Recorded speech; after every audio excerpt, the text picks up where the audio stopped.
अस्सलामु अलैकुम वरहमतुल्लाहि वबरकातुहू। मोहतरम नाज़रीन, मुझे हलाला पसंद नहीं, इसलिए मैं मुस्लिम से हिंदू बन गई हूँ। आचार्य पंडित ने शबाना को गाय के पेशाब और गंगा के पानी से पवित्र किया और बाद में अपने आशिक अरविंद से मंदिर में शादी रचाई। जी हाँ नाज़रीन किराम, आपको बतला दें कि रियासत उत्तर प्रदेश के ज़िला बरेली के रहने वाली शबाना ने अपना मजहब तब्दील कर लिया है। शबाना मुस्लिम से हिंदू बन गई है। मंगल की रात बरेली के अगस्त मनी आश्रम में हिंदू रस्म रिवाज के मुताबिक अपने आशिक अरविंद से शादी कर ली।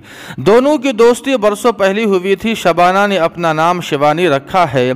अपने आशिक से मंदिर में शादी की और कहा कि उसे मुस्लिम मजहब पसंद नहीं है।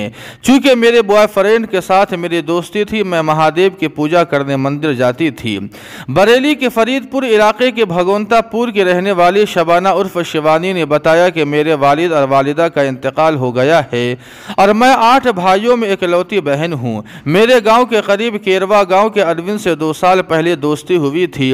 उसके बाद उनकी दोस्ती मोहब्बत में बदल गई। 21 साल शबाना अब शिवानी बन चुकी है और हिंदू रस्म रिवाज के मुताबिक अरविंद से शादी कर ली। मढ़ीनाथ में वाक़ अगस्त मनी आश्रम में आचार्य पंडित के शंखधार ने शबाना को गाय के पेशाब और गंगा के पानी से पाक करवाया, जिसके बाद शबाना ने मंत्रों का जाप करते हुए अरविंद के साथ 7 चक्कर लगाए। शबाना उर्फ शिवानी ने बताया कि मुझे पड़ोसी गांव केरवा के रहने वाले अरविंद से मोहब्बत है। पिछले 2 सालों से वो भगवान भोलेनाथ की पूजा कर रही है और उनका जल अभिषेक भी कर रही है। यही नहीं बल्कि वो ओम नमः शिवाय मंत्र भी पढ़ती है।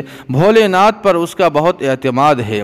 आचार्य पंडित के शंखधार का कहना है कि आज शबाना को गाय के पेशाब और गंगा के पानी से पाक किया गया, जिसके बाद उसने सनातन धर्म अपना लिया है। बताया जा रहा है कि अब तक 88 मुस्लिम लड़कियों की शादी हिंदू नौजवानों से हो चुकी है।